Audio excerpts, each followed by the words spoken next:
Hi hello, എല്ലാവർക്കും സുഖമാണോ എന്ന് ചോദിക്കുന്നില്ലേ? കുറച്ച് പേർക്കൊട്ട് എന്നാലേ എന്നെ കാണുള്ളൂ. അപ്പോ ഗൈസ്, ഒരു വിഷമമായിട്ടുള്ള ഒരു കാര്യം പറയാണെന്ന് പറയാ. ഞാൻ ഗൈസ്, എനിക്ക് ഒരു ടെസ്റ്റിന് പറഞ്ഞിട്ടുണ്ടായിരുന്നേ, ഒരു അലർജി വന്നപ്പം ഒരു ടെസ്റ്റിന് പറഞ്ഞപ്പം ഇവൻ അവിടുന്ന് എന്നോട് പറയാ ഒന്ന് തൂക്കം നോക്കാൻ. 70 കിലോ ഗൈസ്, 64 കിലോ ഉള്ള ഞാന് എന്തുവാടേ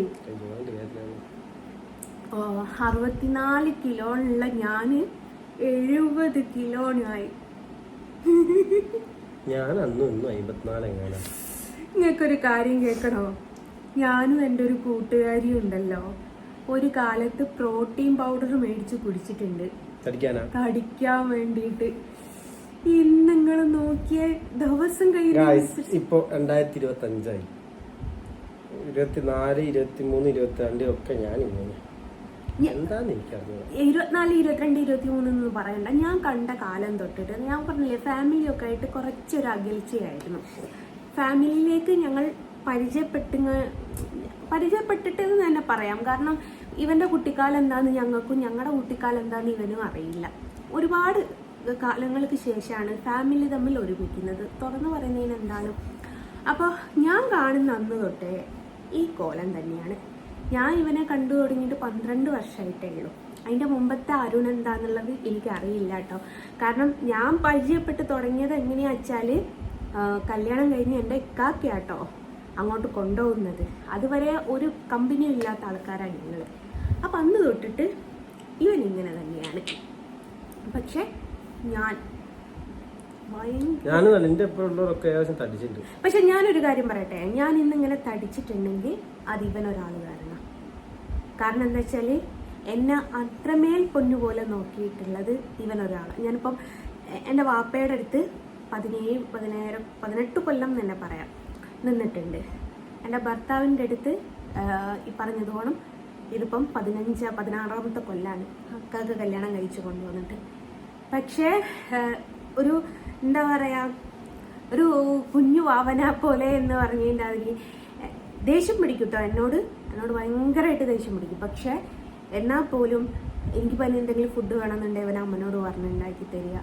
അങ്ങനത്തെ കാര്യങ്ങളൊക്കെ ഞാൻ എൻ്റെ ലൈഫിൽ അനുഭവിക്കാതെ പോയ കുറേ നമുക്കൊരു റിയൽ ലൈഫിൽ പലപ്പോഴും ഞാനും എൻ്റെ ഏട്ടത്തിമാരും പറയാറുണ്ട്, നമുക്കൊരാങ്ങളെ ഉണ്ടായിട്ടുണ്ടായിരുന്നേ എന്ത് സന്തോഷമാവുമായിരുന്നു നമ്മുടെ ലൈഫ് എന്ന് പലപ്പോഴും പറയായിരുന്നു.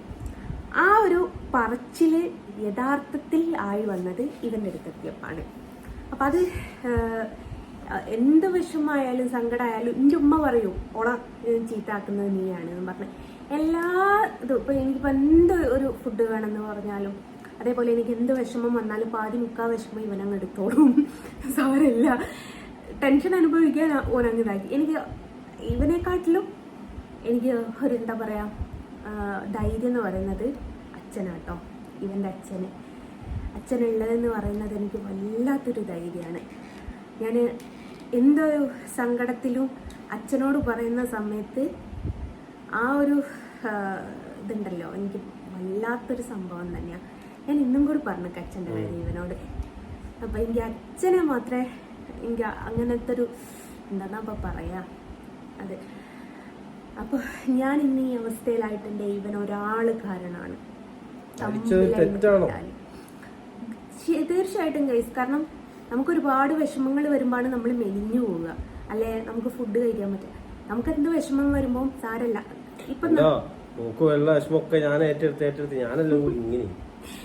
എന്തെങ്കിലും ഒരു വിഷയം വരുമ്പോൾ ഞാൻ ഇങ്ങനെ ഓർത്ത് ടെൻഷൻ അടിക്കുമ്പോൾ അത് നാളെ അല്ലേ, അത് നാളേക്ക് ഓർക്കാം, അപ്പോഴേക്ക് എന്നെ എങ്ങോട്ടെങ്കിലും അങ്ങ് കൊണ്ടുപോയിക്കാളും. ആ ഒരു ചിന്താഗതി മാറ്റിക്കാളാൻ വേണ്ടിയിട്ട് വേറെ എങ്ങോട്ടെങ്കിലും കൊണ്ടുപോകും.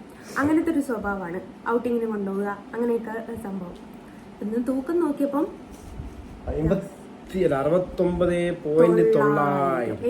കിലോ തന്നെ പറയാം.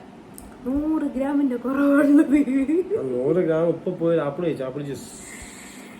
ഇവിടെ ഞാൻ പറഞ്ഞല്ലോ, ഫ്രിഡ്ജിൻ്റെ അകത്ത് നോക്കിയാൽ ഡയറി മിൽക്ക് കാണാം, മറ്റേ കിറ്റ്കാറ്റ് കാണാം, അതേപോലെ അതിൻ്റെ പേരെന്താ സ്നിക്കേഴ്സ് കാണാം, ഗാലക്സി ഇങ്ങനത്തെ എനിക്ക് ഇഷ്ടമുള്ള സാധനങ്ങളൊക്കെ ഈ ചോക്ലേറ്റും കാര്യങ്ങളൊക്കെ കഴിച്ചാൽ തടിക്കാന്ന് പറയില്ലേ, ഇഷ്ടമുള്ള കാര്യങ്ങളൊക്കെ. അതേപോലെ ഐസ്ക്രീം വരുമ്പോൾ ഇവിടെ ജ്യൂസ് അടിച്ചിട്ടുണ്ടെങ്കിലും കൊയിലാണ്ടിൽ നിന്ന് ഒരു ജ്യൂസ് എനിക്ക് സ്പെഷ്യലായിട്ട് വാങ്ങിക്കൊണ്ട് തരും. അപ്പം എനിക്കിപ്പോൾ ഫുഡിനൊന്നും ഒരു കൺട്രോൾ ഇല്ലാണ്ടാക്കി ഇഷ്ടപ്പെട്ട ഭക്ഷണങ്ങൾ ഇങ്ങനെ വിഭവങ്ങൾ ഇങ്ങനെ റെഡിയാക്കി തരികയാണ്. മോളെ കളിയാക്കിയതാണ് ഗൈസ്. അപ്പോൾ എൻ്റെ അവസ്ഥക്ക് തമ്പ്ലൈൻ ഇടാൻ ഒരു കാര്യമായി. എൻ്റെ അവസ്ഥക്ക് കാരണം അരുൺ അല്ലേ? അപ്പം അങ്ങനെയാണ്. നമ്മൾ ഒരാളെ നോക്കിയാൽ ഒരു നന്നാവാൻ നോക്കിക്കഴിഞ്ഞാൽ ഒരു നന്നാവും. ഞാൻ എങ്ങനെ എങ്ങനെ നോക്കിയാൽ ഞാൻ നന്നാവട്ടെ. ആ രീതിയല്ല കേട്ടോ, ശരീരട്ടോ പറഞ്ഞത്. ഇവന്റെ അമ്മ ഉണ്ടല്ലോ, ഇവന്റെ അമ്മ ഞാനും ഇവനും തമ്മിൽ തല്ല് കൂടിയിട്ട് ഞാൻ ഇവന്റെ നമ്പറൊക്കെ ബ്ലോക്ക് ആക്കി വെക്കുന്ന ഒരു സാഹചര്യം ഉണ്ടാവുന്നുണ്ട്. അപ്പൊ ഇവന്റെ അമ്മ എന്നോട് പറയുന്ന ഒരു കാര്യമുണ്ട്, ജെസിമോളെ ഇഞ്ഞോട് പോലും ഓൻ ഇങ്ങനെ നിന്നിട്ടില്ല, ഇഞ്ഞെപ്പോലും ഓൻ ഇങ്ങനെ നോക്കിയിട്ടില്ല, അതാട്ടോ ഇനി ഇവനെ ദേഷ്യം പിടിക്കുന്നതെന്നൊക്കെ പറഞ്ഞിട്ട് അമ്മ തന്നെ പറയാറുണ്ട്, എൻ്റെ ഉമ്മ പറയാറുണ്ട്, എല്ലാവരും പറയാറുണ്ട്. കാരണം കയ്യിലെ ഒരു കുഞ്ഞുവാവനെ പോലെ എന്ന് പറഞ്ഞതിൻ്റെ അതിരെയാണ് എന്നെ നോക്കുന്നത്. എനിക്ക് എൻ്റെ ലൈഫ് കിട്ടാവുന്ന ഏറ്റവും വലിയ ഗിഫ്റ്റ് എന്ന് പറയുന്നത് ചിലപ്പോൾ ഇവനായിരിക്കും. കാര്യം അത്രത്തോളം ഞാൻ എൻ്റെ പറഞ്ഞല്ലോ, പാപ്പൻ്റെ അടുത്ത് 16 കൊല്ലം നിന്നിട്ടും കാക്കൻ്റെ അടുത്ത് 16 കൊല്ലം നിന്നിട്ടും ഒന്നും ഞാൻ എൻ്റെ എന്താ വെച്ചാൽ പൊതുവേ ഒരാൾ ഒരു ഡെലിവറി ഒക്കെ കഴിഞ്ഞാൽ തടിക്കുമെന്നൊക്കെ പറയും. ഞാൻ 2 ഡെലിവറി കഴിഞ്ഞൊരു വ്യക്തി, പക്ഷേ എന്നാൽ പോലും തടിച്ചിട്ടില്ല. പക്ഷെ മനസ്സിന് സന്തോഷം കിട്ടുന്നതിനനുസരിച്ച് നമ്മൾ നന്നാവും എന്നൊക്കെ പറയുന്നുണ്ട്. ആ ഒരു സന്തോഷവും സമാധാനവും വാങ്ങിപ്പോകണം, അങ്ങോട്ടെങ്കിലും കൊണ്ടുപോയിക്കോളും. അങ്ങനെ ഒരു ഉപകാരമുണ്ട്. ഒരു ടെൻഷനും കഴിയുന്നത് തന്നെ അനുഭവിപ്പിക്കാൻ നിൽക്കില്ല കേട്ടോ. ടെൻഷനായി കുത്തിരിക്കാൻ തോന്നിയാൽ ബാപ്പോരി പോകുക നമ്മളെങ്ങോട്ടേലും, ഇത്രയേ ഉള്ളൂ. പിന്നെ നമുക്ക് എവിടെയാണോ ഹാപ്പിനെസ് കിട്ടുന്നത് അവിടെ കൊണ്ട് ചാട്ടിട്ടു. അത് ഇവൻ്റെ ഒരു പ്രത്യേകത ഞാൻ പറയട്ടെ. മുമ്പൊക്കെ എന്ന് വെച്ചാൽ ഇവൻ ബസ് കഴിഞ്ഞ് വരുന്ന ഒരു ടൈമുണ്ട്. ആ ടൈമിനേക്ക് എന്നോട് വരാൻ പറയും, ഇനി ഇങ്ങോട്ട് നോക്ക്, ക്യാമറ ഓടാമെങ്കിൽ അങ്ങോട്ട് നോക്കുന്ന പരിപാടിയാ, ഒന്ന് നിർത്തണേ. എന്നിട്ട് ബസ്സിൽ ഇവൻ്റെ കമ്പനിക്കാരുണ്ടാവും, റിയാസ്കായൊക്കെ, എന്നിട്ട് ഓലെടുത്ത് കുത്തിരുന്ന് കഥ പറയുന്ന പരിപാടിയാണ്. എൻ്റെ മൈൻഡ് ഒന്ന് റിലാക്സ് ആക്കാൻ വേണ്ടിയിട്ട്. ഓ പറയണ്ട ഗൈസ്, എൻ്റെ കണ്ണാപ്പു പറയുന്നത് സാരല്ല. ദൈവം ചിലർക്ക് നമ്മൾ ആയുസ് കൊടുക്കില്ല എന്ന് പറയില്ലേ, അതിലൊരാളാണ്. പക്ഷെ എനിക്ക് ഒരു ഇതേപോലെ തന്നെ ഇവനെ പോലെ തന്നെ ഞാൻ അത്രമേൽ ഇഷ്ടപ്പെട്ട വൈകി അറിഞ്ഞൊരിഷ്ടം അതായിരുന്നു അവന്. പക്ഷെ അവൻ നമ്മുടെ കണ്ണിനെ മുമ്പിൽ ഓടി മറിഞ്ഞാൽ. അപ്പൊ ഗൈസ് പിന്നെ വേറെ പറ, ഞാൻ പോവാ, നാളെ കാണാം. അപ്പൊ അങ്ങനെയാണ്. ഞാൻ ഈ ഒരു കാര്യം അറിഞ്ഞപ്പോ എനിക്ക് സഹിക്കാൻ പറ്റില്ല ഗൈസ്. 70 കിലോ എനിക്ക് തീരെ സഹിക്കാനില്ല. ഇനിയും തിന്ന് 90 കിലോ ആവും. പക്ഷെ ഇവന്റെ ഒരു ഡയലോഗ് ഉണ്ട്, തടിക്കാൻ തീർത്താ തടിച്ചൂടട്ടെ. ഈ ഒരു വർത്താനം പറയുന്നിടത്ത് ഞാൻ മെലിയൊന്നും ഇവന് തോന്നുന്നുണ്ടോ? ഇവൻ പറയും തടിക്കാണെ തടിച്ചോട്ടെ. ആ ഒരു നമ്മളൊരാള് പിന്നെ എന്താ പറയുക, പ്രചോദനം എന്താ, നമ്മൾ തിന്നാണ്ടിരിക്കും. എനിക്ക് എന്റെ ഉമ്മ പറയും ചിലപ്പോൾ ഇങ്ങനെ ഗുളിക കുടിച്ചിട്ടായിരിക്കും, മൈഗ്രൈൻ്റെ ഗുളിക കുടിച്ചിട്ടായിരിക്കും. പക്ഷെ അതൊന്നല്ല, ആ ഉള്ള പുട്ടടിയാ. ഇന്ന് മന്തി വാങ്ങിക്കൊണ്ട തന്നിക്ക്, ഐസ്ക്രീം വാങ്ങിക്കൊണ്ട തന്നിക്ക്. അപ്പോൾ ഇതൊക്കെ ഞാനൊരു മനുഷ്യനല്ലേ തിന്നുന്നത്.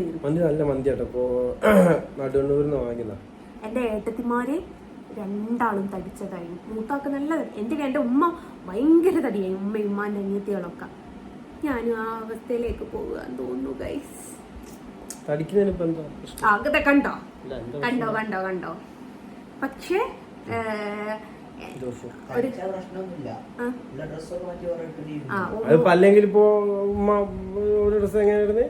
മോൻ പറഞ്ഞത് അത് അടിച്ചാൽ പോയപ്പോന്നില്ല, ഡ്രസ്സൊക്കെ മാറ്റിയിടണം. കഴിഞ്ഞ ദിവസം എനിക്ക് 10 മാക്സി എടുക്കുന്ന കാര്യം എന്ന് വെച്ചാൽ എനിക്ക് ഒറ്റ മാക്സിം പറ്റുന്നില്ല. എനിക്ക് വീട്ടിൽ കൂടിയ മാക്സി ഇടാനാണ് ഏറ്റവും ഇഷ്ടം. എനിക്ക് പറ്റുന്നില്ല, വേറെ വാങ്ങി. അപ്പം എനിക്ക് എൻ്റെ ഡ്രസ്സുകളൊന്നും പറ്റാത്തൊരവസ്ഥയായി. ഇനി എക്സസൈസ് ചെയ്ത് യോഗയൊക്കെ ചെയ്ത് ഞാൻ കുറച്ച് കൊണ്ടുവരും തടി, ഉറപ്പുള്ള കാര്യമാണ്. പറഞ്ഞിട്ട് കാര്യമില്ല, ചെയ്യണം എന്നല്ല. നമുക്ക് നാളെ തൊട്ട് തുടങ്ങാം. എന്നോട് എൻ്റെ ഹസ്ബൻഡ് എപ്പോഴും ചോദിക്കും, ഹസ്ബൻഡ് അല്ല കേട്ടോ, സോറി, ഹസ്ബൻഡ് എന്ന് ഇപ്പം എനിക്കൊരു ബ്രദർ ഉണ്ട്, ഇവനല്ല കേട്ടോ, വേറൊരു ബ്രദർ ഉണ്ട്. അപ്പോൾ മുനീർക്ക പറയും, നീ ദിവസം ഒന്ന് ജിമ്മപ്പോ, നമ്മുടെ ഹെൽത്താണ് വലുത്, ഒരു അരമണിക്കൂർ എന്താ പറയുക സമയം കിട്ടിയിട്ട് വേണ്ടേ. എന്നിട്ട് മുനീർക്ക എന്നോട് എപ്പോഴും വിളിച്ചു പറയും ജിമ്മിപ്പോന്ന്. പക്ഷേ ഇന്നിപ്പോൾ ആ സമയം ഏതായാലും നല്ല തീറ്റിയാണ് ഗൈസ്. എങ്ങനെയെങ്കിലും ഒന്ന് അപ്പോൾ ഗൈസ് എല്ലാവരും കഴിക്കുക, ഫുഡൊക്കെ സമയത്തിന് കഴിക്കുക. AJ വ്ളോഗ്സ് സബ്സ്ക്രൈബ് ചെയ്യുക. ഓക്കെ, ഒട്ട മുഖായിക്കില്ലേ ചെറുതായിട്ട് ഏറെക്കുറെ തതനോ പോലല്ലേ, എൻ്റെ അടുത്തിന് പോലെ ഉണ്ട്. അപ്പോൾ ഓക്കെ, ഓ ഞാൻ വിടലൊടുങ്ങി. Bye. ബൈ.